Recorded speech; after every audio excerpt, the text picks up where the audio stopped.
আসসালামু আলাইকুম।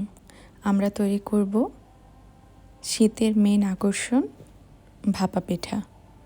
তৈরি করার জন্য আমরা কিছু চালের গুঁড়ি নিয়ে নিয়েছি এবং এতে খুব সামান্য পরিমাণ লবণ দিয়ে খুব ভালোভাবে মিশিয়ে নিয়েছি। মেশানো শেষ হলে আমরা ঘন করে রাখা দুধ দিয়ে খুব ভালোভাবে চালের গুঁড়িটাকে মাখিয়ে নেব। ভিডিওতে দেখানো মতো করে যখন এটা আমাদের জমাট বেঁধে যাবে ওই সময় আমরা এটাকে একটি চালনির সাহায্যে খুব ভালোভাবে চেলে নেব। আমার এই চালের গুঁড়াতে প্রায় 3 কাপ পরিমাণ দুধ লেগেছে।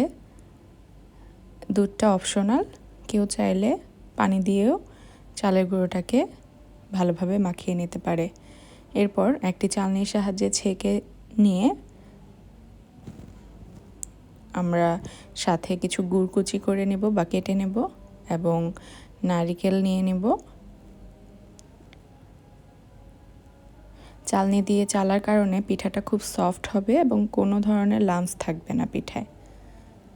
এরপর আমরা ভাপা পিঠার বানানোর জন্য একটি পাত্র নিয়ে নেব এবং এতে কিছু চালের গুঁড়ি প্রথমেই দিয়ে দেব, দিয়ে বেশ কিছু গুড় দিয়ে দেব। গুড় দেয়া শেষ হলে আমরা এর উপরে কিছু নারকেল কোড়া দিয়ে দেব। গুড়টা পছন্দ অনুযায়ী যার যার যেমন পছন্দ তেমন দেয়া যাবে। আমাদের গুড়টা খুব বেশিই পছন্দ, তাই আমরা পরিমাণ একটু বেশি ব্যবহার করি। এরপর আমরা নারকেল কোড়া দিয়ে আবার উপর থেকে সেই মাখিয়ে রাখা চালটাকে দিয়ে দেব এবং চালের গুঁড়ি দিয়ে ভালোভাবে হালকা হাতে চেপে চেপে আমরা এটাকে সমান করে নেব।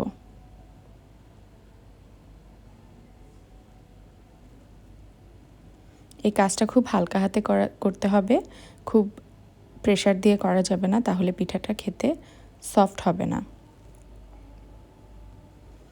যখন এটা রেডি হয়ে যাবে তখন আমরা একটি পাতলা কাপড়কে পানিতে ভিজিয়ে ভালোভাবে চেপে পানিটাকে বের করে দেব এবং সেই কাপড়টাকে দিয়ে আমরা পিঠাটাকে ভালোভাবে ঢেকে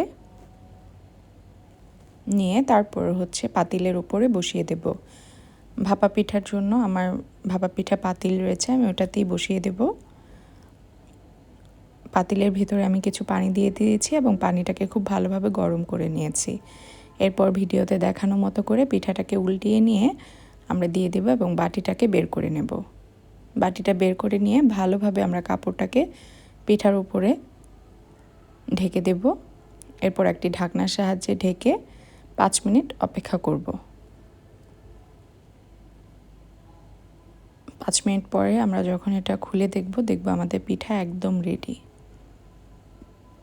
এরপর আমরা নামিয়ে নেব পিঠাগুলোকে একে একে। ব্যাস তৈরি হয়ে গেল খুব সহজ মজাদার ভাপা পিঠা। শীতের সকালে একবার হলেও বানিয়ে খাবেন এই রেসিপিতে, দেখবেন ভাপা পিঠা কতটা সফট হয় এবং খেতে কতটা মজা হয়। ধন্যবাদ।